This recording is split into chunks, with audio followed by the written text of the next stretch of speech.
Hello and welcome to innovative learning process. Current news capsule में cyclone टाउटे के बारे में बात करेंगे। साइक्लोन टाउटे को वेरी सीवियर साइक्लोनिक स्टॉर्म्स की श्रेणी में रखा गया है। इसका नाम म्यांमार ने दिया था, जिसका अर्थ होता है छिपकली या गीको। ये अरब सागर में उठने वाले तूफानों में एक गंभीर तूफान के रूप में गिना गया है। इससे पहले भी 2019 में वायु और 2020 में निसर्ग तूफान अरब सागर में आए हुए थे। ट्रॉपिकल साइक्लोन्स को अमेरिका में हरिकेन, चीन में टाइफून और ऑस्ट्रेलिया में विली विली कहते हैं। ट्रॉपिकल साइक्लोन्स बनने के लिए सी सरफेस टेम्परेचर ज़्यादा होना चाहिए, लगभग 27 डिग्री सेंटीग्रेड, जिससे कि गर्म हवाएं ऊपर उठती हैं और लो प्रेशर का विकास होता है। अरब सागर में चक्रवातीय तूफान की संख्या कम होती थी, लेकिन अभी इसकी संख्या में वृद्धि देखी जा रही है। इसका रीज़न था बे ऑफ बंगाल में फ्रेश वाटर ज़्यादा मिलता रहता है, जिसके कारण से जो डीप वाटर की अपवेलिंग उतना नहीं होती है और जिससे कि ऊपरी सतह ज़्यादा गर्म होता है। साथ में बे ऑफ बंगाल रीजन का कुछ ढांचा इस प्रकार से है जिससे कि ये साउथ चाइना सी और पैसिफिक ओशन से चक्रवाती तूफानों का आयात भी करता रहता है, जिसके कारण से बे ऑफ बंगाल में चक्रवाती तूफान ज़्यादा बनते हैं। इसके तुलना में अरब सागर के क्षेत्र में चूँकि तापमान कम होता है, सी सरफेस टेम्परेचर कम होने के कारण से यहाँ पर कम संख्या में चक्रवाती तूफान बनते हैं। लेकिन अभी हाल फिलहाल में ये है देखा गया है कि अरब सागर के क्षेत्र में भी तूफान की संख्या बढ़ रही है। उसका रीज़न है एक तो आईओडी का पॉजिटिव होना। आईओडी है इंडियन ओशन डाइपोल। लगभग 60 सालों में ऐसा देखा गया है कि इंडियन ओशन डाइपोल पॉजिटिव अवस्था में रहता है, जो कि एक एग्जासरबेटिंग इफेक्ट पैदा करता है, अर्थात यहाँ पर अरेबियन सी में उष्णता को बढ़ाता है।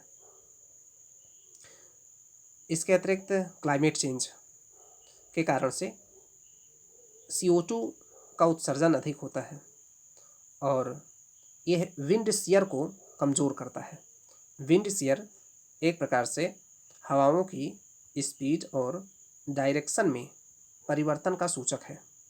नॉर्मली विंड शियर इस अरेबियन सागर के रीजन में मजबूत होता था, जो कि चक्रवात को बनने के लिए हतोत्साहित करता है। लेकिन अभी विंड शियर कमज़ोर होने के कारण से भी चक्रवातों की संख्या में वृद्धि हो रही है। और दूसरा रीज़न है heat transfer from western Pacific, पश्चिमी प्रशांत महासागर से जो हीट का ट्रांसफ़र होता है, उसके कारण से भी अरेबियन सी के सी सरफेस टेम्परेचर में वृद्धि हो रही है और इस प्रकार से अरेबियन सी में बढ़ते हुए चक्रवातीय तूफान देखे जाते हैं। इसका मैकेनिज़्म चक्रवातीय तूफान कुछ इस प्रकार से है, जैसे ये तूफान की आई या आँख के रूप में इसे कहा जाता है, जहाँ से गर्म हवाएं ऊपर उठती हैं और ऊपर जाकर ठंडी होती हैं और ठंडे होने के बाद में पुनः नीचे उतरती हैं और ये उतरती हुई हवाओं को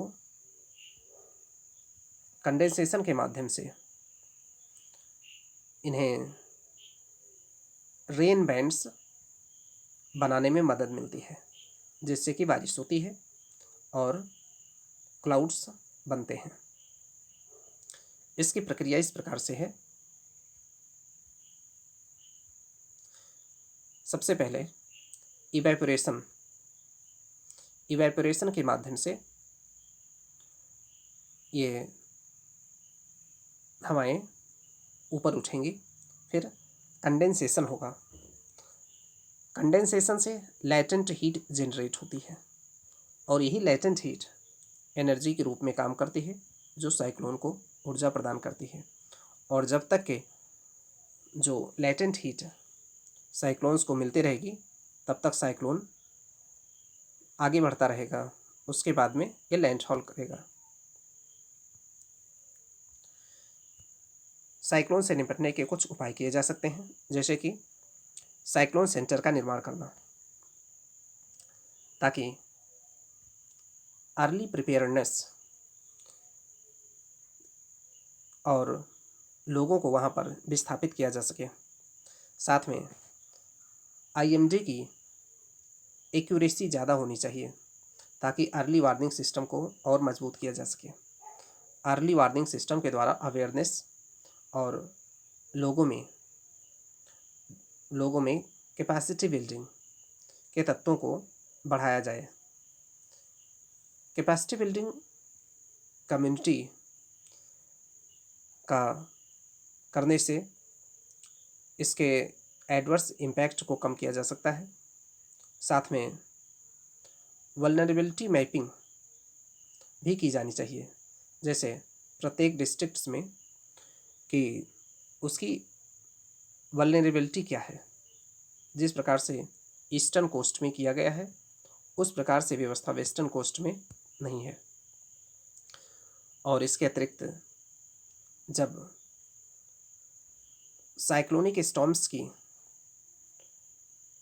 चरम स्थिति होती है, तो NDRF, SDRF और डिफेंस फोर्सेस को एक एम्प्लॉयमेंट करने के लिए प्रॉपर प्लानिंग की जानी चाहिए। साथ में पोस्ट डिजास्टर मैनेजमेंट पर सबसे ज़्यादा ध्यान दिया जाना चाहिए, जैसे कि रिहैबिलिटेशन, जो इंफ्रास्ट्रक्चर और जो बिल्डिंग्स नष्ट होते हैं उनका पुनर्निर्माण किया जाए। साथ साथ में अर्ली कंपेंसेशन की सुविधा दी जाए, जिससे लोगों में आय के स्रोत बने रहें और इंश्योरेंस के माध्यम से जन और धन की हानि को कम किया जाए। साथ में रीबिल्डिंग प्रोसेस में सेंडाई फ्रेमवर्क के बिल्ड बैक बेटर सिद्धांत को फॉलो किया जाए। बिल्ड बैक बेटर सिद्धांत। इसके अतिरिक्त टेक्नोलॉजी का यूज भी काफ़ी उन्नत ढंग से किया जा सकता है, जैसे कि अर्ली वार्निंग सिस्टम में टेक्नोलॉजी का यूज किया जा सकता है। असेसमेंट करने के लिए GIS, GPS सैटेलाइट्स का उपयोग, और सर्च और रेस्क्यू ऑपरेशंस में ड्रोन्स का इस्तेमाल, सायरन्स का इस्तेमाल, जिससे कि मलबे में फंसे हुए लोगों को बचाने में उसका इस्तेमाल किया जा सकता है। इस प्रकार से साइक्लोनिक स्टॉर्म्स से बचने के लिए कुछ उपाय किए जा सकते हैं।